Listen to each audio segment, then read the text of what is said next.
একটা মানুষ কতটা গরিব হইলে ব্যাংকে মাত্র 1,000 টাকা থাকে। বলতেছিলাম ইসলামী আন্দোলন বাংলাদেশের নায়েবে আমির ফয়জুল করিমের কথা।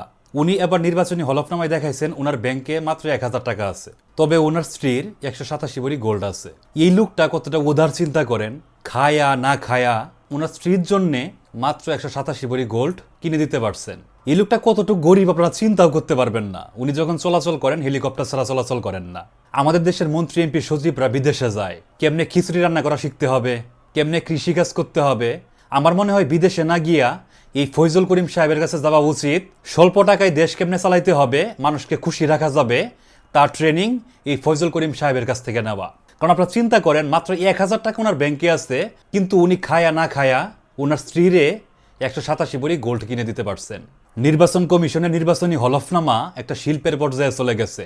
একটা সময় দেখা যাবে যে এইসব হলফনামা জাদুঘরে সংরক্ষিত হবে। ভবিষ্যৎ যে প্রজন্ম আসবে তারা এগুলো পড়বে, শিক্ষা নিবে। একটা কথা বলে না যে উপরে ফিটপাট ভিতরে সদরঘাট, সেই সদরঘাটের প্রমাণ নির্বাচনী হলফনামা কিভাবে তুলে ধরতে হয় সেটা ভবিষ্যৎ প্রজন্ম জাদুঘর থেকে শিক্ষা নিতে পারবে। মানে যে যেমনে পারতেছে সেইভাবে নির্বাচনী হলফনামা সাজাইতেছে, জনগণ এবং রাষ্ট্র সেগুলোর বৈধতাও দিতেছে।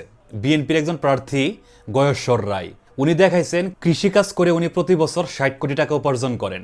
প্রতিটা প্রার্থী নিজেরে ভিখারি প্রমাণ করলেও ওনাদের ওয়াইফের গোল্ডের অভাব নাই। এক একজনের 200-300 ভরি গোল্ড। নিজেরা খাইতে না পারলেও ব্যাংকে 2-4 টাকা না থাকলেও বউদের গোল্ডের অভাব নাই। এরকম মিথ্যার আশ্রয় নিয়া যেসব জনপ্রতিনিধি সংসদ নির্বাচন করতেছেন, ওনারা নিশ্চয় নির্বাচনী ইশতেহার দিবেন। আপনারা আমার সঙ্গে কথা বলবেন, লম্বা লম্বা কথা শোনাবেন, এই করবেন সেই করবেন। যারা নির্বাচনের আগেই এরকম মিথ্যার আশ্রয় নিচ্ছে, তারা নির্বাচনে জয়ী হওয়ার পরে আপনার আমার কথা কতটুকু ভাববেন, আপনার আমাকে দেওয়া কথা কতটুকু রাখবেন, সেটা আপনারা একবার চিন্তা করেন। যেসব প্রার্থীরা এরকম ভুয়া এবং মন গড়া হলফনামা আপনার আমার সামনে তুলে ধরতেছে, তাদেরকে বয়কট করেন। যোগ্য, সৎ এবং আদর্শবান যারা আছেন তাদেরকে বিজয়ী করেন। যারা মিথ্যার আশ্রয় নিবে না, যারা যে ইশতেহার দিবে, যারা আপনাকে আমাকে যে কথা দিবে সেই কথা নির্বাচিত হওয়ার পর প্রতিপালন করবে, তাদেরকে নির্বাচিত করুন। ইসলামী আন্দোলন বাংলাদেশের এই দলটাই জামায়াতের সঙ্গে আসন সমঝোতায় গেছে।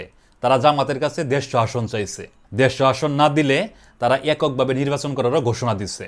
কথা বললে লম্বা লম্বা অনেক কথাই বলা যায়, কিন্তু বাস্তবতা আর আপনাকে আমাকে দেওয়া কথার মধ্যে অনেক ফারাক। সেটা এইসব নির্বাচনী হলফনামা দেখলেই পরিষ্কার হয়ে যায়। ধন্যবাদ সবাইকে।